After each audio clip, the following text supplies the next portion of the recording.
Hello,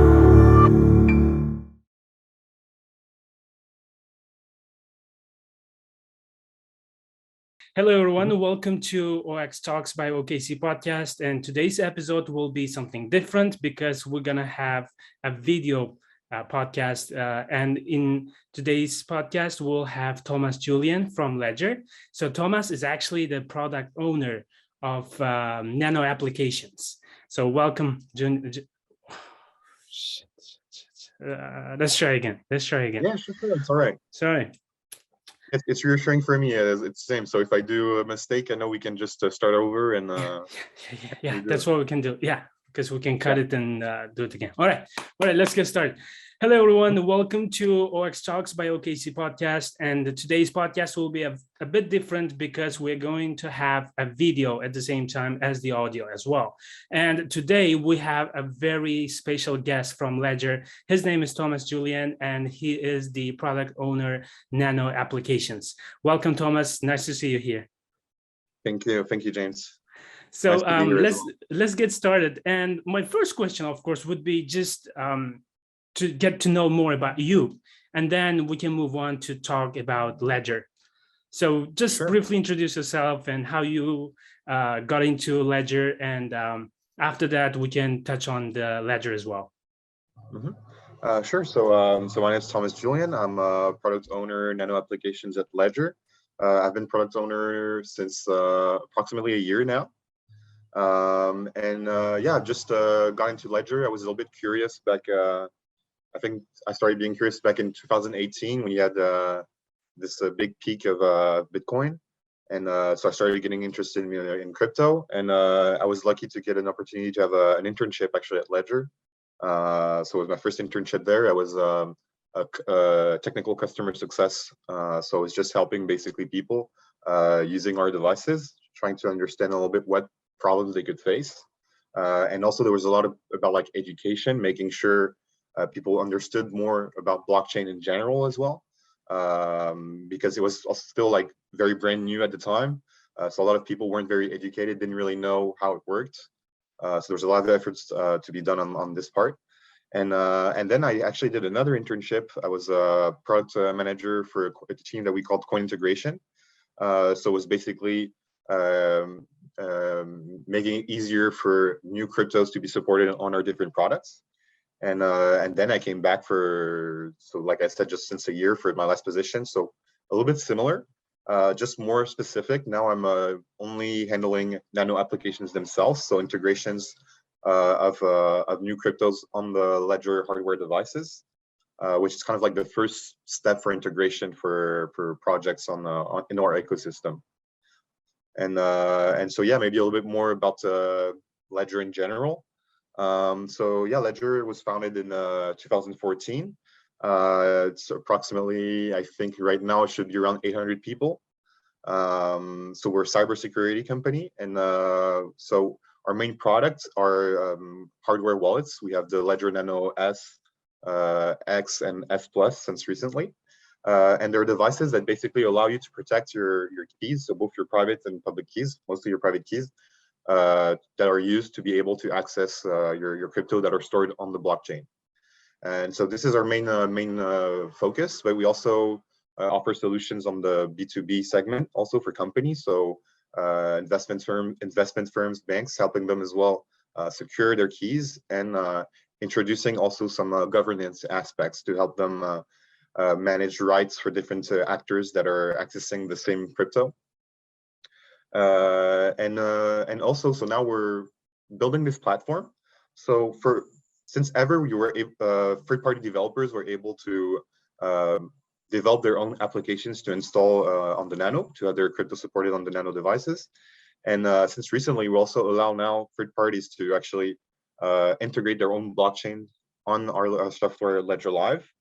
So this means the ability to manage your accounts and your assets directly in Ledger Live.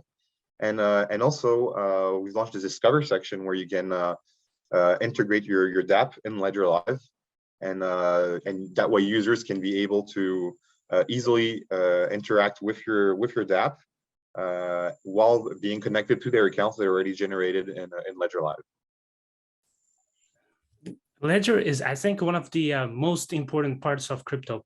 Not only it provides the necessary tools to secure your crypto assets, but at the same time, you guys continuously give information on how to secure users' assets and what to do in case where there's a scam and all that stuff.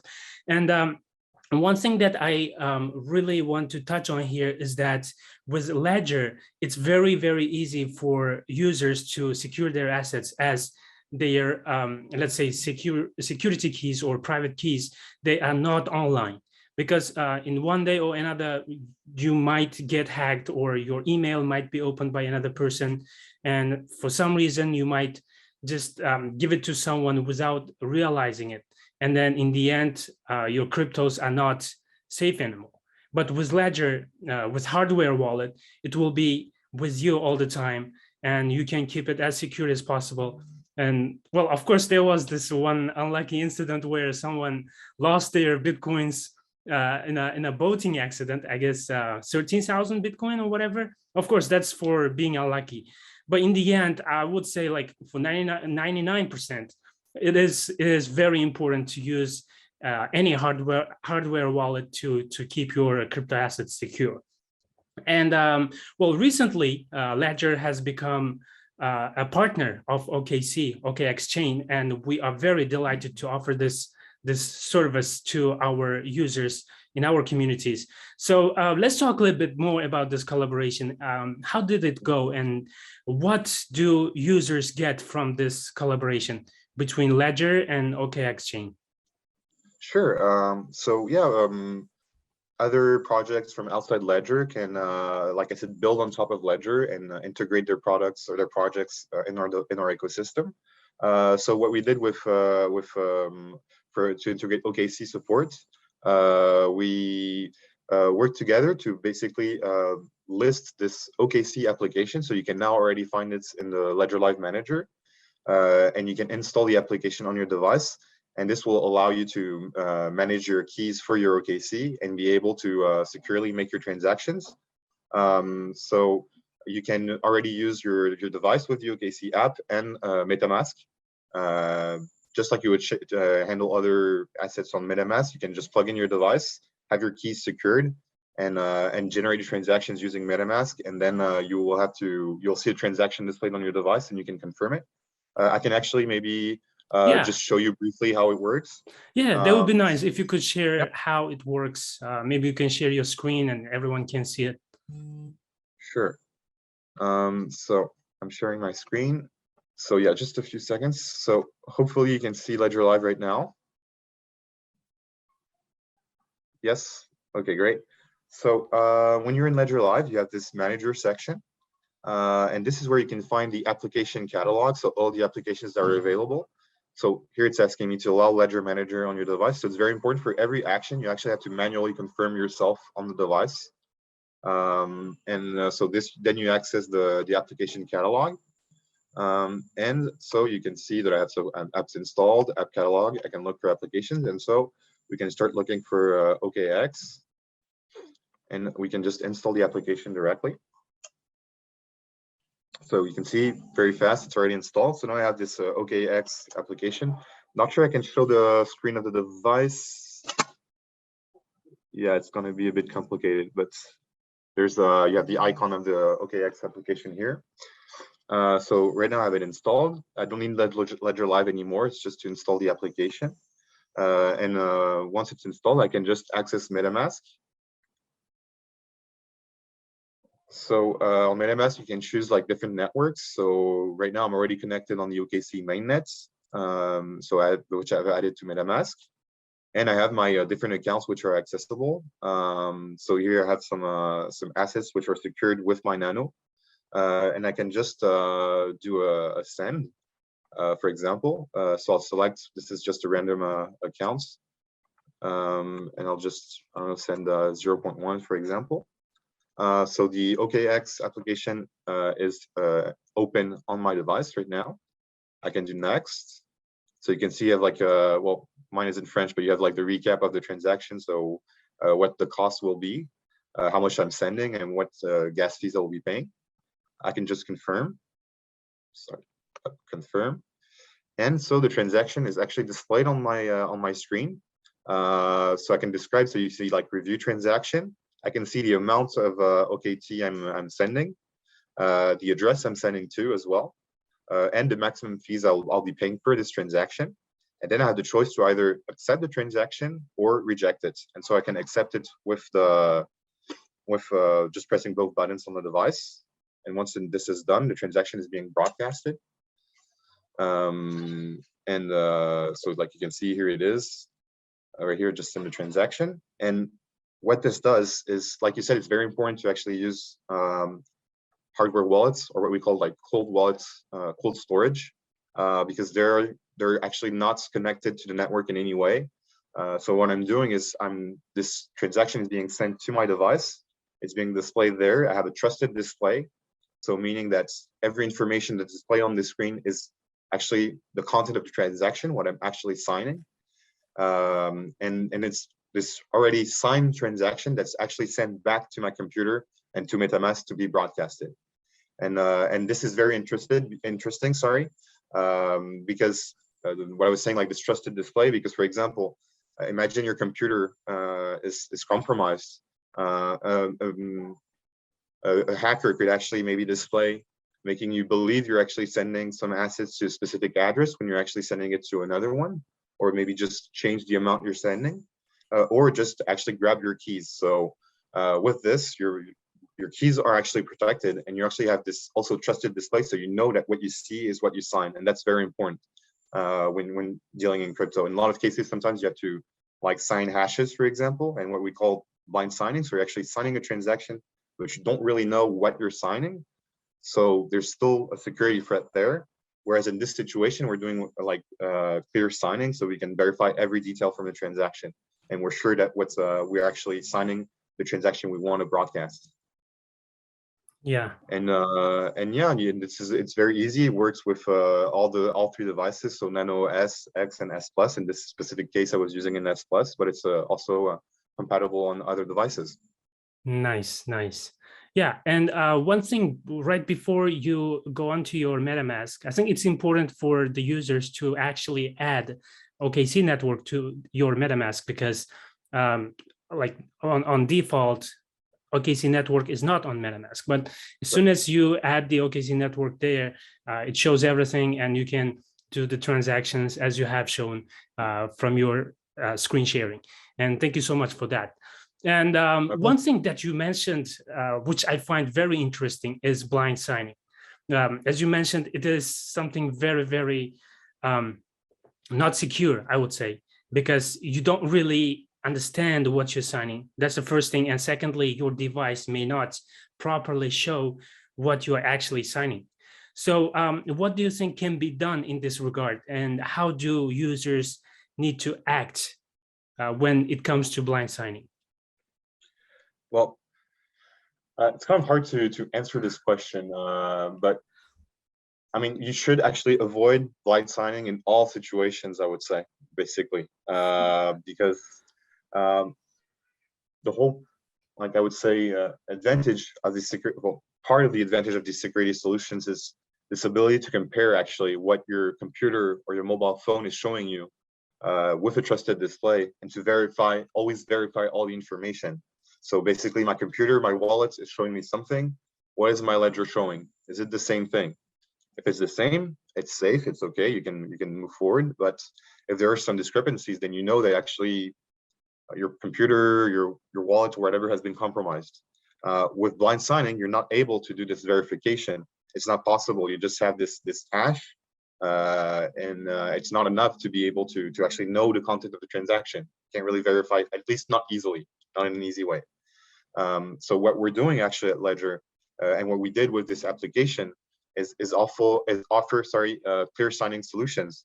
And it's also what we're constantly doing. For example, I was mentioning earlier, like the Discover section, where you have like interaction with what we call live apps, which are dApps integrated directly in Ledger Live, and to interact with the smart contracts that are behind these dApps.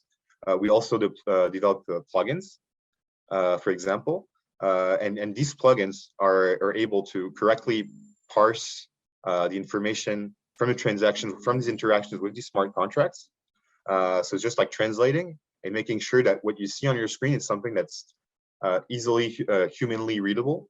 So just like how we were showing earlier, like knowing what am I doing, which contract am I interacting with, how much am I sending? Maybe if maybe I'm doing a swap. So how much of such crypto am I sending in order to receive such an amount of crypto? So you can verify everything, the fees, and this is so very important. And there's a lot of, I think, cases right now in the crypto ecosystem where users are actually don't really have a choice. They actually have to blind sign. So it's very important for us, and we're making a lot of efforts on this to educate people that actually blind signing is dangerous, and offer solutions for them to be able that they're able to always clear sign. Yeah, absolutely. Blind signing is just like you are signing a blank paper, and that blank paper can have anything that the person that wants you to sign have. So as you said, it's very, very important to actually know what you're signing. And when it comes to blind signing, try to avoid it as much as possible. And that's the best way, I would say, to keep your assets secure. And also, you have mentioned that in the ecosystem, in the crypto ecosystem, there are too many scams going on, like whether it's an NFT or swaps or sandwiching stuff and everything. So let's talk a little bit about that. And what do you think is the first and foremost steps for users to keep their crypto assets and NFTs secure? So yeah, I think education actually plays a big part in this. Being informed about how the technology, how the ecosystem works, and we're actually like we have some spaces available to help people, like Ledger Academy, where you have a lot of resources, educational contents to know like the best practices. Like we said earlier, avoid blind signing at all costs. Because I think in a lot of these cases of these scams, people just it's because people some people maybe sign transactions when they didn't actually really know what they were signing, and so this resulted in them like maybe having some assets stolen. Other important, I think, advice would be also to, like we said, rely on hardware wallet, on cold storage solutions, because when you're using what we call like hot wallets, your what we call your seed phrase. So the seed phrase is a set of words that are from which your keys will be derived.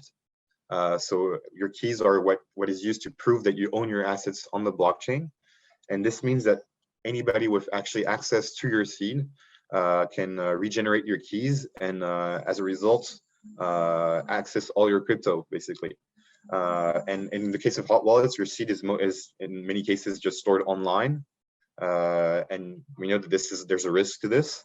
When you use hardware wallets, we said like it's cold storage, so it's isolated from the network, and the information is stored actually in what we call a secure element. So it's a type of very secure chip that resists to many different types of attacks that can exist. And so your seed is stored there and never leaves the device. It's never accessed from the outside. So you're sure that actually nobody can ever steal your seed and be able to access your funds. So I think this is another important thing to be wary about like protecting your seed. And you also have like other, I think, many different solutions to access your, like we said, like hot wallets. You have also custodian solutions if you want. These are other types of ways to like secure your assets, I would say, or actually access your assets would be a better description. But ultimately, this means that you're actually trusting this custodian to secure your assets, and so yeah, you actually never know what solutions they're using to secure their assets. So I think it's better to make sure that you're securing your own assets with a secure solution. You know your assets are secure and your seed is secure. So I think, yeah, these are the main points I would recommend. Yeah, just like education, no blind signing, and protect your seed at all costs. Yeah, yeah. And at the same time, what you said was like you need to keep your keys and all your assets, the private keys or private key strings, all by yourself and not trust the third parties, because lately we have been seeing a lot of cases where the third-party platforms are either freezing withdrawals or deposits or even transfers from one account to another, and that has happened just a few times over the past 2 or 3 months already. And this is one of the main problems, I think, of trusting a third party, because in the end, it's still not your keys. Your keys are not kept in your wallets, which means you're trusting a third person, and in one day or another, they might either get hacked or they might just stop the withdrawals or transfers, and in the end, you're out of your assets and you're broke as hell, unfortunately. And well, another thing that we need to talk about, I think, here is the bear market that we're experiencing at the moment. And what do you think about this? And how do you see the future of bear market of crypto? Yeah, so it's also kind of a hard question, because I think it's like very unpredictable, and very volatile. So I mean, nobody really, I think, knows exactly how it will go. I mean, myself, I see the vast interest that there is in crypto and in blockchain technology. So I'm sure, I mean, this bear market will stop at some point. Just I'm not sure exactly how long it will take. We've seen, I think, that there's some correlation as well. I mean, with the general economic situation, which I think is affecting the cryptocurrency market as well. And I think there's this big problem with Terra, which happened recently, that also I think kind of damaged trust of people in blockchain technology and crypto assets in general. But I don't think this is like something. This case for Terra is I think quite particular, and I don't think it's something that's very like generalized across the ecosystem. And just, yeah, basically, I think that once the economic situation starts to improve, I'm very confident that actually the market for crypto will also start to improve as well. And once people like realize, I think more people also will realize like the interest of this technology and what they can do with it, then I think it will drive even more adoption. As we've seen, that I don't like. Last year, 2021 was actually a big year for crypto. Actually, there was a lot of adoption. Market was going really well, a big increase. And I think this year this will just happen again. It's just very cyclical, and we already know it was the same with the peak of 2018. We had this big bear market afterwards, but then Bitcoin reached actually a higher peak than it had before, and actually even much higher. So, yeah, I'm very confident that the same will happen again in this situation. Yeah, and hopefully this bear market will end soon, as yeah, of course, it might be a best time for developers to actually develop new products or test their products over and over again to make it as perfect as possible. But from the user's point of view, it's really damaging. It really hurts, actually. And yeah, I'm also confident that the future of crypto is going to be bright, and we're going to get out of this bear market at some point in the future. And as you mentioned, once it is over, we'll be able to see more adoption than ever before, whether it's through NFTs or other projects. Like there are tons of new trends that's coming out, like move to earn or do something to earn or whatever.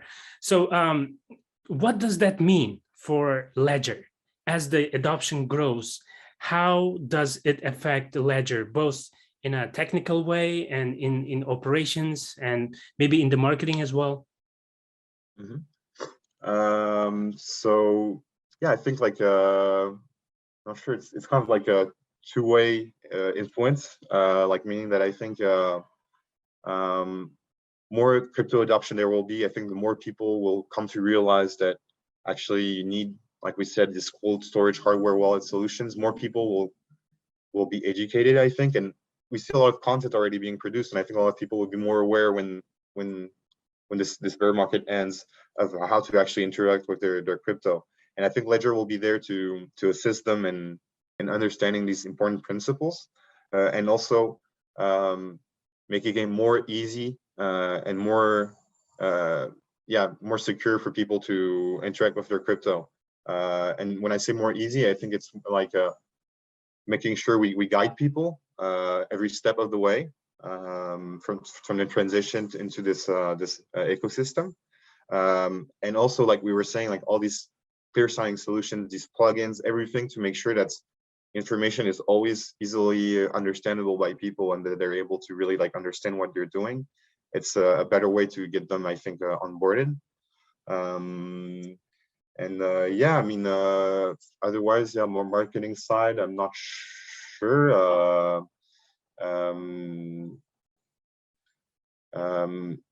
Yeah, I don't really know. I'm sorry. It's fine. It's fine. It's something that you're not maybe very, aware of the situation. So yeah, it's totally fine. But yeah, what you're saying is true. In the end, the simplicity should be the key as the adoption grows, because not everyone is able to actually read the transactions and understand what really it's saying. So in the end, making it as simple as possible and guiding them through from one transaction to another, and at the same time making secure your assets as easy as possible for users. I think it's one of the I think it would be one of the advantages of Ledger over other competitors. And in the end, without, like in Web2 world, for instance, we rely on banks or other financial institutions as our custodians for our assets. But in Web3 world, it's all on us. So as you mentioned before, with proper education and with a simpler way of showing the transactions and making sure that the people understand, without any technical knowledge, they can still understand what they're signing for. I think these are the main ways to go, main directions to go. And one more thing that I want to ask before we finish our podcast is, what challenges do you think will Ledger see as the adoption grows? Well, challenges will be, I think it's like how, and it's already a challenge we're already starting to face, and this is why actually we transition more to this this platform mindset, and letting people from the outside actually build on top of Ledger. Is, I think the challenges will be and it's already the case, like this market was super dynamic. A lot of innovation is happening all the time. And so what can be difficult is to actually keep up basically with the pace, because there's always things happening everywhere, and you're not necessarily aware of all these projects all the time. It's hard to follow, and it's hard to actually be able to adapt and to be able to develop all these projects and integrate them ourselves. So I think it was we identified this challenge, and one of the ways that we want to mitigate this challenge, or to solve it, is actually to let the project themselves come to Ledger and tell us about their projects and bring them in the ecosystem, in our products. So I think this big challenge will be just like keeping up with innovation, but hopefully we'll be able to build strong relationships with other projects, with other developers, to have them help us bring them into Ledger, and have our users be able to interact with these projects safely and securely and easily as well. Yeah, innovation is way too fast compared to Web2. In the Web3 world, it's like you don't check what's going on in the market for one day, and the next day you wake up and you see that like everything is totally new. It seems like you have lost 1 year, not one day. And of course, it's very, very hard to keep up with all the updates that's coming out from different markets, whether it's in Asia or Middle East or North America or Europe. And yeah, it's one of the, I think what you guys are doing right when you are letting other products or other teams coming to you guys and saying, hey, we have this awesome feature, we have this awesome product, and would you guys be able to support us? And that will make it easier for you guys to actually evaluate the project thoroughly before offering it to your users. And I think that's one of the another reasons to make sure that the users are staying secure. And yeah, it was a really, really great talk with you today. And I hope that Ledger and OKC will grow further and our collaboration will grow and we'll be able to talk more in the near future. Thanks so much for having the time and coming here to talk about security and about the collaboration and all that stuff. Thank you so much. Thank you. My pleasure. Thank you for having me as well.